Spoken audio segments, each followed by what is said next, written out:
Ele nasceu em Iacanga, está em Bauru há 15 anos no comércio. Você pode conversar ou sobre vinhos ou sobre cozinha, alimentação. Nós vamos conhecer um pouco no Câmara Livre sobre a vida de Jefferson Previero, de quem você não tem o nome no batismo aqui. Da minha mãe.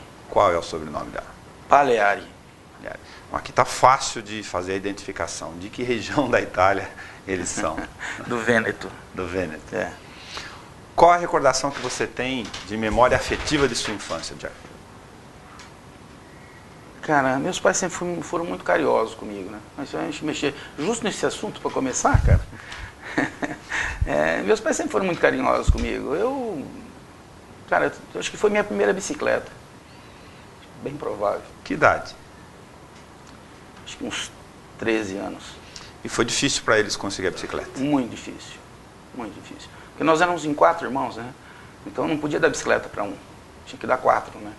Então, meus pais são professores, hoje aposentados. Então você imagina a dificuldade que foi, né? O bom de conversar com o italiano, eu estou tentando aqui, não esperava que você fosse manifestar essa característica assim logo de cara. Acho que peguei você pela ponta da canela, como se diz, né? Mas é que ele é bastante autêntico. Você falou, já mexeu, você se emociona fácil. Na hora. Isso faz parte da característica sua natural? É. E é difícil a recuperação também. É difícil. Vou mexer um pouco. Você foi fretista, representante de vendas, trabalhou na Xerox, rodou algumas cidades, saiu, voltou. Conta esse período para a gente falar da sua fase de Bauru. Olha, eu comecei a trabalhar muito cedo, cara. Eu comecei a trabalhar como mecânico de bicicleta. Então, eu fui, logo depois, meu pai, eu fui trabalhar num posto, meu pai começou a mexer com artesanato. Eu fui ajudá-lo. Meu pai, como professor, precisava fazer alguma coisa para ajudar na renda. E também ele gostava disso. Então nós começamos a produzir artesanato no fundo da minha casa. Disso virou por uma oportunidade inesperada, um cara veio e pediu para a gente fazer uns móveis para ele. A partir daí nós transformamos aquilo numa pequena fábrica de móveis. Eu fiquei durante 6 anos nessa fábrica de móveis e eu saí para trabalhar no banco. Trabalhei 3 anos e pouco no Banco Itaú. Rodei várias cidades, inclusive trabalhei em Goiânia. Trabalhei no ano que deu aquele vazamento radioativo lá. Eu tinha saído fazia 3 meses da cidade, porque foi exatamente no bairro que eu morava. Do Césio?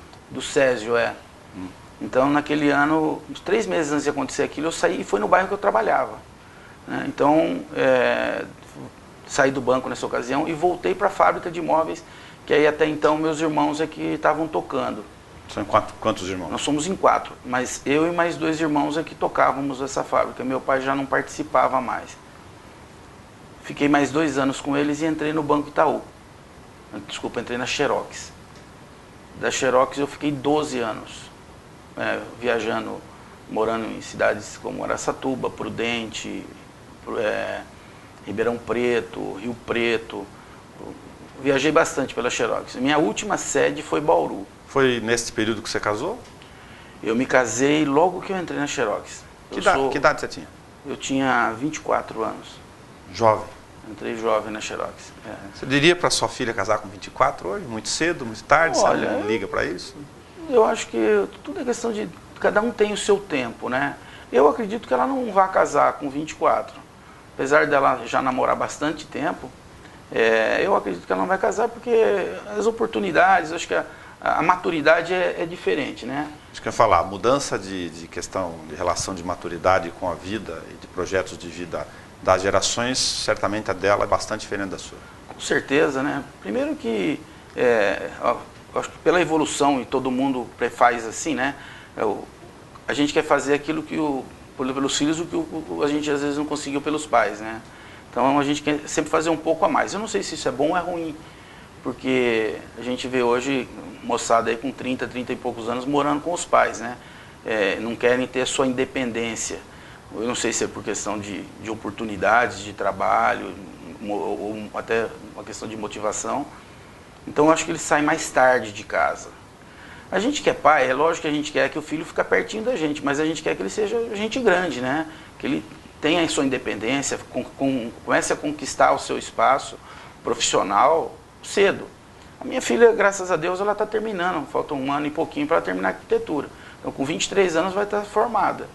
Eu acho que ela vai estar muito imatura, como para já cair no campo de trabalho, apesar dela estar trabalhando. Eu vejo o envolvimento dela, ela curte muito o que ela faz. Mas eu até prefiro que ela faça um estágio no exterior primeiro, ou faça um estágio forte como ela está fazendo, para ela poder se tornar uma profissional melhor ainda, né? Ficar mais preparada. Então, mas eu acho que é um jogo, né? Eu com 23 já estava casando, 24 anos estava casando. Eu acredito que ela não vai seguir isso aí, que ela vai continuar um pouco mais. Depois dessa fase, aí você foi no período em que você, de volta para Bauru, a Xerox acabou se extinguindo e você constituiu o comércio aqui. Você já foi direto para a cantina, na origem? Como foi se formando isso? 3 meses depois que eu tinha saído da Xerox, eu por uma oportunidade, como a minha família sempre soube que eu gostava da área de culinária, na própria Xerox as pessoas chegavam, tinha reunião de vendas. Ô Jeff, você não organiza? Então eu já tinha esse jeitão, as pessoas, Jeff, sai daqui, pô, monta um restaurante, vai cuidar da tua vida e tal. Meu, eu trabalho numa multinacional, o mercado aí fora não paga o que eles pagam. Certo. Eu falei, vou abrir mão disso aqui por quê? Eu posso unir o meu prazer cozinhando para vocês, para minha família, tudo, e ficar aqui, até o dia que ela não precisar mais de mim. E foi o que aconteceu. Então, quando ela se desfez, que ela mandou 99% dos funcionários embora, foi onde surgiu para comprar, na época, uma pizzaria, que era na Getúlio Vargas. Lá eu fiquei 11 anos e meio. E aí eu fui, né, tentando entender, porque cozinhar em casa é uma coisa, você cozinhar profissionalmente é outra, né? Nem tudo que você faz na sua casa você consegue fazer no restaurante. Você até faz, mas se a pessoa ligar e encomendar, eu quero comer tal coisa. Então, se tem um pré-preparo, se tem alguma coisa, então você deixa preparado para finalizar. Mas nem tudo é possível.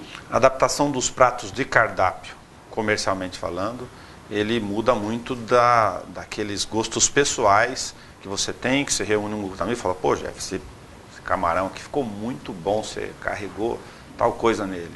Não é assim necessariamente no comércio. É também? Quando você quer fazer um prato, para você saber se vai vender, você tem que degustar, cara. Você tem que preparar e dar pros clientes. A degustação sim. Eu digo, não necessariamente aquele que está na cozinha sua, se comercialmente vai bem. Tem coisas que não vai bem, não adianta. Que nem, um exemplo. Eu tentei vender por muito tempo em Bauru pizza de abobrinha. Eu acho maravilhosa, mas não vende. Não tem jeito. Não vende, pelo menos na minha casa não vende. Então, é mais fácil eu tirar, porque eu ficava mantendo a abobrinha lá, estragando, tendo que jogar fora, e não saía. Então, tem coisas que não adianta. Até você faz a degustação, o cara gosta, mas ninguém pede. Então, tem prato que você lança, mas não cai no gosto da população. Então, no Brasil tem os pratos certos, tem jeito, aqueles... o arroz e feijão, meu filho, é sempre. Da regra aqui. Arroz e feijão é sempre. Para não tirar da mesa. É até absurdo, né? Eu não sirvo arroz e feijão, mas o arroz eu sirvo em alguns pratos, em alguns acompanhamentos. E tem gente que pede uma lasanha e pede uma porção de arroz. Né? Que engraçado, a lasanha vira mistura aqui, né? Não é igual lá na Itália. Não é um prato principal, né? Não é o prato principal. Não. São poucas pessoas que pedem. Mistura é coisa de caipira, olha o que eu fui falar. Mas é que mistura é pra nós, né? Você sabe que no Nordeste, se você falar de mistura, o cara não sabe o que é, né? Não. Mistura o que com o que, né? Lá tudo é comida, né? Mas tem algumas coisas que fica legal, assim, você até fazer e oferecer pro cliente. Que nem eu tenho um bacalhau que ele vai com batata, o bacalhau às natas. E o outro também vai com batata ao murro. Então nós já temos o carboidrato ali. Mas uma pequena parte dos consumidores falou, escuta, você não pode mandar uma porção de arroz? Então a gente compõe um prato sempre pensando em ter uma proteína e um carboidrato, né? Sempre fazendo uma junção, para poder não precisar de um complemento, né? De uma guarnição, como diz. Guarnição. Então as pessoas pedem, então a gente tem que fazer conforme a necessidade. Tudo bem, a essa altura você foi desenvolvendo, você está consolidado do ponto de vista da questão da culinária. Depois vamos falar um pouco sobre vinhos, para te explorar um pouco para as outras pessoas que estão em casa. Mas com quem você aprendeu a cozinhar? Eu comecei aprendendo com minha mãe. Aos 13 anos de idade eu destruía a despensa dela, né? Quando eu resolvia cozinhar, acabava com a lataria dela. Mas foi com ela. Começava a experimentar, misturar tudo? Ah, cara, a gente vai pela curiosidade, né? Aí quando tinha dúvida, eu começava a mexer, mamãe, como é que faz isso? Mamãe, como é que faz isso? Até hoje a gente troca figurinha, né? Até hoje a gente liga um pro outro, olha, queria fazer aquele prato assim, como é que começa o negócio aí? Ah, é assim, filho. Às vezes ela liga, filho, eu tô querendo fazer, como é que eu faço? Ah, mamãe, faz assim. Então a gente ainda troca bastante figurinha. Tem muita informação sobre culinária, então cursos bastante específicos. Mas o jeito, mexer com isso aqui dá com isso, essa textura dá com aquilo, é possível ir aprendendo sem forma empírica Consegue, no dia a dia? cara. Pessoal, eu digo assim, O que tem que observar? Qualquer um pode aprender a cozinhar, basta você querer, né?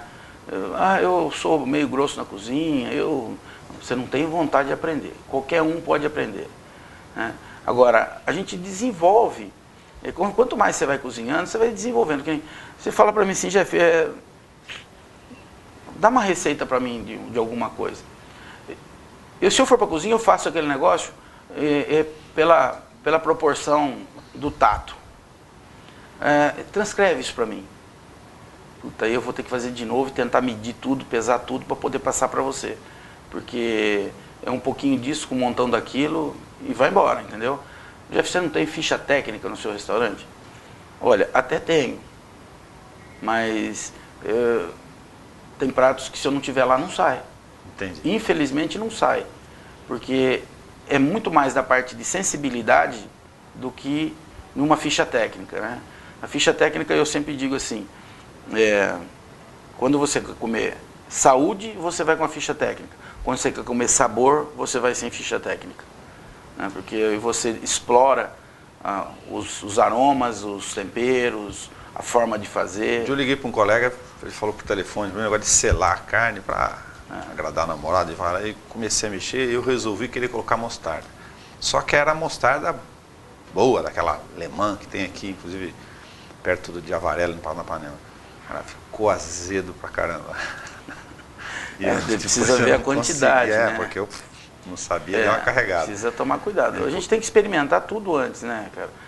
Você não vai colocar uma mostarda dessa se você não experimentar a mostarda, porque tem mostarda que chega a ser doce. Tem mostarda com mel. Isso. E tem umas mostardas que são extremamente picantes. Você então falou, você precisa... Na outra eu comprei mostarda com mel.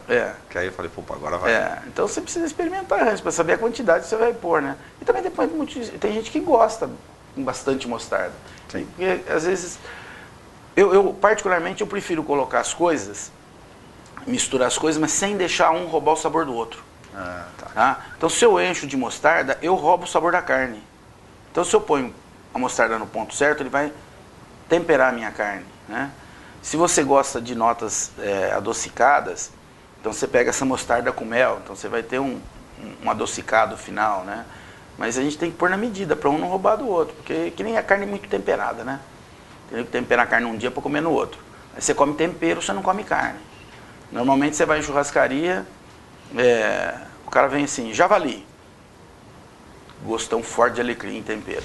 Aí o cara vem assim, agora é carneiro, é o mesmo tempero. Aí agora tal carne, tudo com o mesmo tempero. Aí você come, você não sabe que carne que é, porque você comeu tempero. E depois você sai com aquela azia desgramada lá, né? Porque ela cozinha naquele tempero, então ela perde o sabor da carne, né? Eu, pra mim, carne... Você conta deixar de um dia pro outro? Eu sou totalmente contra. Fazer na hora? Pra mim, quase todos os tipos de carne, principalmente carnes mais diferenciadas, assim, um cordeiro e tal, eu gosto de temperar na hora.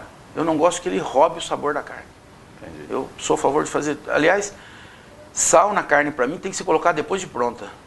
Se não for por cocção, né? Se for uma carne selada, como você está dizendo, eu coloco todos os temperos depois. A carne, pra mim, ela tem que entrar entra pura na... Purinha. Purinha na panela. Depois é que eu coloco os temperos. Porque para ela ganhar o sabor sem perder as propriedades naturais? Exatamente. Porque primeiro que o sal desidrata. Então se você temperar e deixar ali temperado com sal, você vai ver que vai virar uma agueira. Então você já está desidratando a carne. Tá. Então já é um ponto negativo. O outro que se você trabalha com a carne sem tempero nenhum, eu estou falando carne de boi, tá? Claro.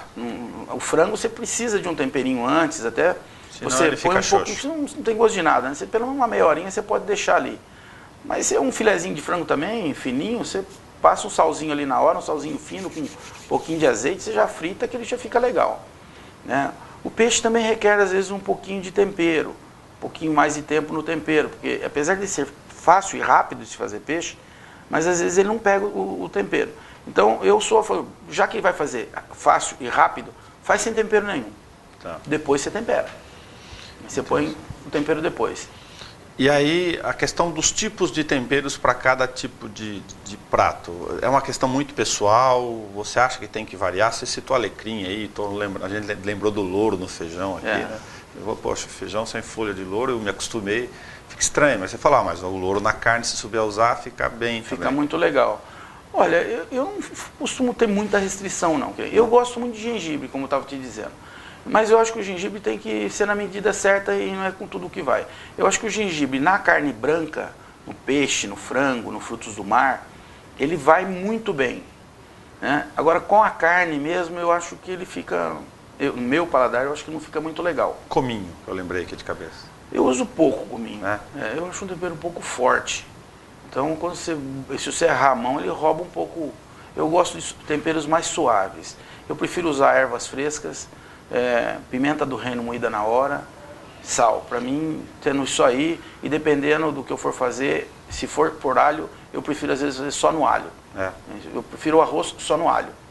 Se eu preciso temperar um feijão, eu ponho só alho, não ponho cebola. Qual que é a função da cebola? Eu ia perguntar para você nisso. Porque a Ela impressão que dá como leigo é tempero. Né? Ela é um tempero muito saboroso, se você usar na quantidade. Tem pratos que você faz só na cebola, uma carne seca, você desfiar ela e refogar ela com muita cebola, cara, não tem prato mais gostoso, né? A cebola, ela adocica, né? Porque a cebola ela é ardida quando ela está natural. Quando você põe ela no processo de cocção, ela fica doce. Então, ela te dá uma sensação de doçura muito saborosa. Você falou da pimenta do reino, mas tem variações, né? Tem a pimenta do reino, tem a branca, tem a preta, né? E tem ela verde também, que você compra ela em conserva. Então eu acho a pimenta do reino verde um prato bastante interessante para você usar, porque ela não vai agredir em termos de paladar se você coloca, ela vai dar um aroma, um pouco sabor. Se você gosta de comer, você vai comer, ela não é uma pimenta agressiva. E para quem não gosta, dá para tirar, né? Agora eu sou muito a favor da pimenta do reino moída na hora. Você terminou de fazer sua carne, você moe na hora. Na hora, sim. Dizem que a pimenta do reino, que a gente compra em pó, ela não é muito saudável. Diz que eles moem muita coisa junto, como diz que o café, os negros moem milho junto, aquela coisa e tal. Mas a gente, estou vendendo do jeito que eu comprei, né? Então dizem que essa pimenta do reino, que ela é moída na hora, ela é muito fininha, e ela gruda na parede do intestino, então pode fazer mal. Eu fiquei por muitos anos sem comer pimenta do reino por conta disso. A partir do momento que eu comecei a trabalhar com culinária, né, profissionalmente, eu passei a usar a pimenta do reino moída na hora. Desde então eu nunca mais deixei de usar. Você usou? Moedor na hora. Onde eu bato a mão sempre tem um moedor de pimenta. Tem coisa que você pega com talo mesmo lá. Cara, você sempre tem que ter um moedor de pimenta do lado. Então, eu gosto, numa carne, se eu vou pôr sal, eu prefiro ter o sal grosso num ralador. Eu não gosto de colocar o sal fino, porque ele é meio complicado. Às vezes você perde a mão, joga num ponto só. Sim. Os pratos que eu preparo com carne, eu tenho o ralador de pimenta e o ralador de sal. Eu gosto muito do sal grosso na culinária, para cocção. Eu vou cozinhar um brócolis, eu prefiro jogar o sal grosso lá. Vou cozinhar uma batata, eu gosto de usar o sal grosso. E você usa o... e se eu não... isso não for no processo de cocção. Se for para pôr na hora, eu prefiro o raladorzinho. Tanto é que as pessoas viajam e quando lembram de mim assim, eu vou levar, vi um sal lá, alguma coisa que possa ser moída na hora, eles trazem de presente, né? Então eu tenho a felicidade de ter bons amigos e me presentearem sempre. Legal. Você comentava uma questão assim, inusitada. Como você lida muito com a cozinha? A cozinha é uma relação de prazer com você. Você também gosta de cozinhar muito fora do trabalho? Gosto muito. Eu sou aquele que as pessoas convidam para cozinhar mesmo. E eu não me incomodo. Eu gosto de ir para fazer.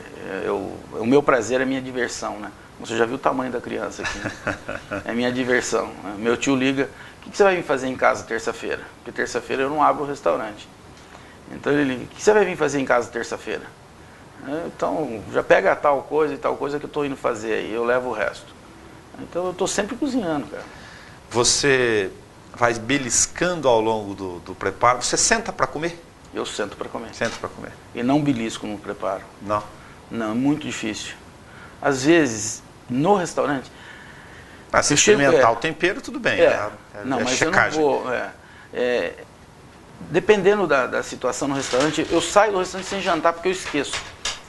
Ou o maior mal meu é que eu passo a jantar quando eu estou fechando. Então, às vezes eu já cheguei com fome. Aí eu fico enrolando ali, às vezes pego um pãozinho e só. Aí eu vou comer na hora de ir embora. Então eu preparo lá alguma coisa para mim, eu peço para preparar uma pizza, enfim. Mas eu sento para comer quando eu estou fechando. Aí eu vou para casa e durmo. Entendi. E durmo, não tenho problema de dormir. Não tem. Não. Então eu como num horário totalmente errado. Então o horário que todo mundo vai, come, depois tem um tempo para ficar descansando, para digestão e tal. Eu não tenho. Eu como, eu vou para casa dormir. É porque eu tive que alterar, cheguei a ter problema de horário de sono, de dormir muito tarde. Aí eu tive que mudar a primeira coisa que o cara falou, que hora que você come? 11 horas da noite. Falou, não, inverte, vai lá para se vira, você vai comer 8, 9 horas. Aí sim, que você chegar a 10, 11 horas, aí você vai conseguir dormir, é real, né? Lógico, se você sai para ir no restaurante para comer, aí você estica mais uma coisa, né, para poder dormir. Mas faz bastante diferença. Faz. Tanto é que quando eu começo as minhas fases de regime aí... Você já fez regime? Várias vezes. Eu sou o rei do regime. E por que nem deu certo? Porque eu não tenho controle, cara. Disciplina? Não tenho disciplina nenhuma. Você come muito? Quando sento para comer, sim. Eu posso não comer muito no longo do dia. Acho que esse que é o grande mal. Cada vez que a gente vai fazer um regime, olha, você tem que comer de 2 em 2 horas, 3 horas. Tá? Quando eu estou assim, focado, eu até consigo perder peso, porque eu vou fazendo dentro da orientação. Né? É aquele negócio, você sabe, mas você precisa dar satisfação para alguém, porque senão, para você mesmo, você não dá. Né? Então eu sou meio indisciplinado nisso aí. Mas eu acho que o maior fator meu de não perder peso, como é que eu vivo dentro da cozinha? Como sempre muito tarde. E até teve uma situação bastante engraçada semana passada. Um cliente chegou para mim e falou, escuta, eu sei que você bebe bastante vinho, que você gosta de vinho, mas eu nunca vi você bebendo vinho. Eu falei, cara, mas primeiro que eu estou trabalhando. Se eu levo uma taça de vinho lá para a cozinha, como eu estou trabalhando, não estou me divertindo, se eu estou cozinhando por prazer, a primeira coisa que eu faço é aquela brincadeira, né? Eu tomo um gole de vinho e começo a cozinhar. Tomo outro gole de vinho e continuo cozinhando. De vez em quando lembro de pôr na comida, entendeu? Mas profissionalmente eu tenho que manter o foco, preciso ficar ligado e tal. Então é um prazer cozinhar, mas é o meu trabalho.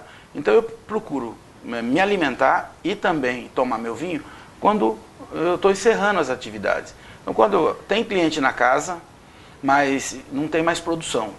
Então, eu não preciso mais me preocupar com produção. Então, eu posso sentar, tomar vinho, comer e tal. Ele falou, porque eu nunca vi você tomando vinho. Todo mundo fala que você toma bastante vinho, que não sei o que e tal, mas eu nunca vi. Você só vai ver se você ficar até mais tarde. Já que você citou, o vinho na comida, dá para usar para tudo? Tem uma dica específica? Não, usa para essa situação? Não, dá para usar em quase todos os pratos. Depende do... Olha, enfim, tudo que você possa pôr molho, dá para usar o vinho. Dá para usar bastante prato. Nossa, não dá nem para especificar quantos pratos dá para você usar o vinho. Muita coisa. Dá para você trabalhar com vinho de diversas formas. Quando você está cozinhando sozinho, em casa, com amigos, você fala, aí é um processo de prazer incorporado, não que na cozinha profissional não seja, mas aí é pessoal. É pessoal. É íntimo. É aquele negócio que às vezes até quero testar um prato novo para o restaurante, então os amigos são a cobaia, a família principalmente é a cobaia dos pratos. Eu me divirto, cara. Cobaia boa. pode fazer. Como você já tem uma relação profissional com a cozinha de alguns anos já consolidado, quando entrou o vinho nessa história, aí eu digo em nível de especialização. O vinho ele entrou antes da culinária, se pensar como profissão. Né? Ah, não sabia. O vinho ele entrou até como um consultor ou como um curioso, ele entrou um pouco antes do que o restaurante, profissionalmente. Quando eu comprei a cantina, e falei, cara, eu comprei a pizzaria, eu falei, gente, é mais uma, eu sou mais uma pizzaria. E era uma pizzaria que não estava dando certo. Sim. Então eu falei, eu preciso fazer alguma coisa. E o que eu posso fazer de diferente? Naquilo que eu sempre fiz de mais gostoso, foi estudar sobre vinho. Então quando eu saía para fazer os cursos pela Xerox, às vezes a gente ficava uma semana inteira fora, às vezes 15 dias. Então dependendo da cidade que você ia fazer o curso, você podia voltar ao final de semana. Mas você ia para Curitiba, então era 15 dias de curso. Às vezes você ficava o final de semana lá. Então, nas horas vagas, as pessoas procuravam ir para o boteco beber. Eu até gosto, mas eu tenho um curso de vinho, tenho um curso de culinária, eu ia fazer. Né? Então eu fui me especializando. Eu saí daqui muitas vezes para ir para o Rio Grande do Sul, para aprender. Né? Vinha um enólogo de algum canto aí, Campinas, eu ia para Campinas fazer o curso. Né? Para ir melhorando, mesmo dentro da Xerox. Depois eu falei, cara, eu preciso fazer alguma coisa diferente. Eu falei, não tem nada melhor do que comer e beber vinho. Então foi a primeira coisa que eu fiz, eu falei, eu vou me especializar, vou tentar especializar a minha casa em vinho. Tanto é que a minha casa vende muito mais vinho, percentualmente, do que cerveja. Né? Então a venda da minha casa é focada em vinho. E a gente desenvolveu nesses 15 anos de casa, né? Então tem muita gente que vai lá para aprender a beber vinho, cara. O cara, olha, eu tomo vinho só doce e tal, eu queria mudar meu paladar, como é que eu faço, né? Quais são os passos? Então, a gente acaba ensinando as pessoas a mudar esse hábito, né? Então, é gostoso. Você estava contando aqui fora do ar para a gente que o vinho, você tem uma adaptação de paladar, uma evolução, você diria? Uma evolução de paladar. Tem que deixar a evolução acontecer, fluir. Tem que ir bebendo, cara.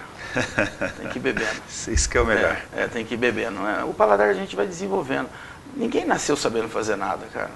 A gente vai desenvolvendo. Alguns têm uma facilidade maior para alguma coisa e outros para outras, né? Quando a parte mais as pessoas ficam preocupadas eu não sinto esses aromas que vocês falam no vinho. Cara, mas isso não tem problema nenhum você não sentir, né? Isso não vai desmerecer o teu paladar, né? Não vai desmerecer de você tomar um bom vinho.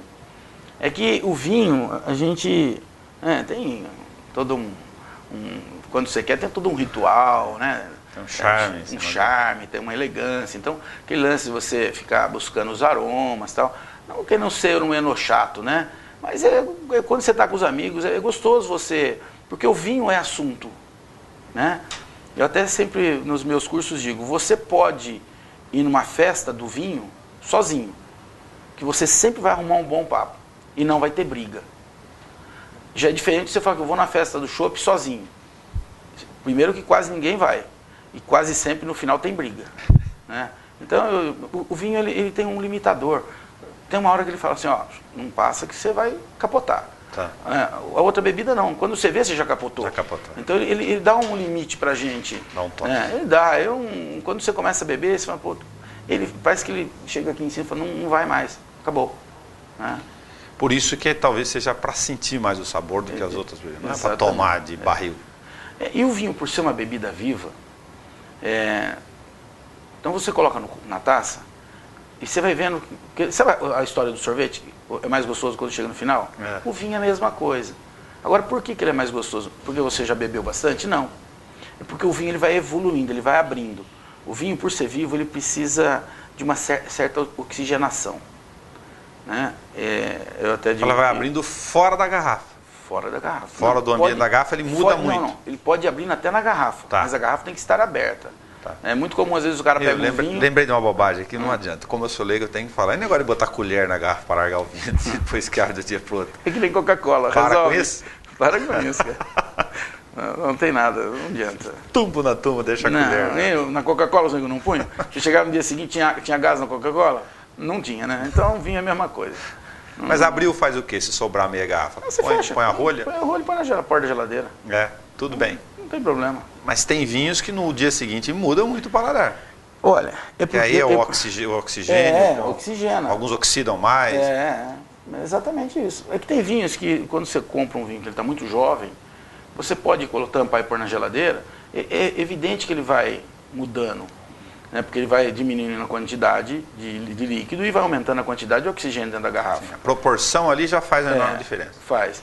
Mas você, dependendo se for um vinho jovem, um vinho do novo mundo jovem, às vezes até 3, 4 dias você deixa na geladeira para você tomar, ele não... Tudo bem. Não vai ficar ruim, não vai ficar com o mesmo paladar, mas ele vai, como ele estava dizendo, ele é vivo, ele vai chegar num ponto que ele vai abrindo e vai melhorando, mas depois ele vai piorando. Então, pode estocar vinho em casa? Estocar, digo, não é questão de que... estoque, deixar lá uns... Não, pode. Pode. Mas você falou um dado interessante, porque, até para quem não conhece, olha, se você for conhecer, eu vou comprar um vinho, porque daqui 2 anos, mas eu quero um vinho bom, até para o charme de que vou comemorar tal data. Aí você tem que comprar um vinho específico para guarda. Falar isso para quem está vendendo. Você tem que comprar um vinho específico para guarda. O vinho, vamos dizer assim, o vinho que chega no supermercado, ele chega aí com safra de 2011, 2012. Tem alguns até mais jovens, mas esse vinho comum que a gente compra pro dia a dia, esse vinho na tua casa, se você quiser guardar, até 3 anos ele vai aguentar, dependendo se for um vinho jovem assim. Tá. Mas o vinho não foi feito para ser guardado, cara. O vinho que é feito para ser guardado, você tem que ir lá e comprar, eu quero um vinho de guarda. O vinho foi feito para ser bebido. Você compra e bebe, não fica guardando. Você guarda, você... Ó, eu fui para o sul, gostei de um vinho lá, legal e tal, vou levar uma caixa. Tudo bem, você trouxe uma caixa do vinho, você vai guardar esse vinho. Primeiro que você tem que guardar uns 3 meses por causa da viagem. Então você tomou esse vinho lá, você chegar aqui e já abrir a garrafa, você vai ver que, pô, mas não é o mesmo vinho que eu tomei lá, o cara me vendeu outra coisa. Então, porque ele oxida não, ele irrita, ele fica irritado. É como se você viesse do Rio Grande do Sul para cá, dentro de um fusquinha com 40 graus na sua cabeça. Você vai chegar super irritado aqui, né? Tá. Mas se você vier num carrão com ar-condicionado, você não vai chegar tão irritado assim. Mas vai ficar por causa da distância toda. Então o vinho, ele também fica desequilibrado, seria a palavra correta. Você diferencia bastante os vinhos do chamado Novo Mundo e os vinhos europeus?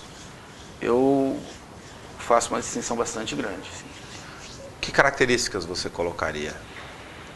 Olha, o europeu, por ter perdido muito mercado mundial, ele está tentando fazer, algumas regiões está tentando fazer um vinho com as mesmas características do Novo Mundo. Mas eu vou pelo aroma. O aroma do vinho do Novo Mundo, ele explode em aroma para você quando você põe o nariz na taça. Ele dá muitas notas florais, os brancos cítricas, né? E é fácil você reconhecer aromas nele. O vinho europeu, quando feito dentro os mais tradicionais europeus, eles são vinhos mais fechados. São vinhos que são composição de várias uvas, é o chamado assemblage. Então, são vinhos mais fechados em notas, não tem esse frescor todo, essa explosão de aromas. São vinhos que você tem que meditar um pouco mais nele para você achar os aromas nele, né? Mesmo porque a maior parte são composições de vinho, de uvas. Na verdade, a gente fala composições de uvas, mas não se faz mistura de uvas, se faz misturas de vinhos. Tá. Você vinifica cada uva no seu tempo.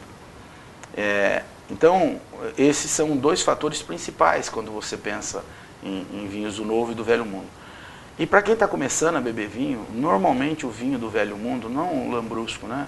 Apesar de ser o Velho Mundo. Sim. Mas quando a gente fala de vinho, a gente fala de vinho tranquilo, não fala de vinho com sobrenome. Lambrusco é um vinho frisante, então ele tem um sobrenome frisante. Tá. Né? Porque lambrusco é a uva. Perfeito. Então, quando a gente fala de vinho tranquilo, que é o branco, o tinto e o rosé, tranquilo, sem sobrenome. Então, eles se diferenciam muito de qualidade, e até, eu estava falando para vocês, falou de valores. Não basta você ter dinheiro, né? Mas se você não tiver desenvolvido o paladar, você pode dar o vinho mais caro do mundo para a pessoa, que ele vai achar horrível, ele vai achar que aquilo é um vinagre. O brasileiro gosta de vinho doce, mais adocicado, em volume, eu digo. Foi 80% da população, acredito que na última pesquisa deu 75%. Ainda assim. É muito alto. A população brasileira gosta do vinho doce. Então, por isso é que o frisante, que a gente chama aqui... o frisante, o lambrusco aí, eles são todos amáveis, né? Ou dulce. Ou seja, o vinho doce é que mais agrada a população. Dentro da minha casa já acontece, da minha casa eu digo do meu restaurante, né? Claro. Só de mudar de um bairro para o outro, houve uma mudança muito radical com relação ao consumo do vinho doce. Entendi. O vinho doce eu até vou dizer para você assim, não só pelo local não, eu fui até meio ingrato aí.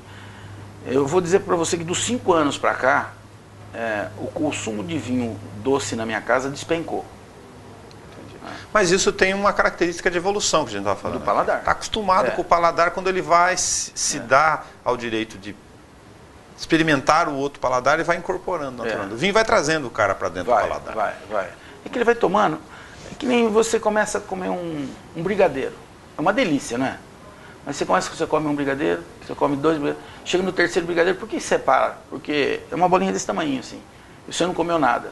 Separa porque ele é muito doce. Sim. Então, esse excesso de doce que vai falar para você opa, não. Cara, vamos trocar por um doce menos doce, ou vamos partir para um salgadinho, ou alguma coisa assim, ou vamos parar por aqui. O vinho, quando doce, e você começa a ter o hábito de tomar sempre, uma hora esse vinho vai chegar, um dia você vai, puta, mas esse vinho não tá legal, hoje não tá descendo bem esse vinho aqui, não sei por quê. É porque você está enjoando daquela doçura do vinho. Alguns adeptos da questão da medicina, do bem-estar e tal, enfim, não é nada novo que eu vou comentar, falam, ó, toma uma taça de vinho todo dia, ou se você tiver com o saco cheio, vai lá, abre um vinho, toma. Eu acho muito prático, por gostar de vinho, aquelas garrafinhas menores, que é exatamente uma taça. Agora, eu não sei se é bom do ponto de vista de consumo, não tem a menor diferença. Não, seguinte, o mercado ele vai adaptando conforme as necessidades da população. Eu acho que a garrafinha é um charme, mas ela é cara. Proporcionalmente. Porque o mais caro no vinho é a embalagem, a rotulação e tudo mais.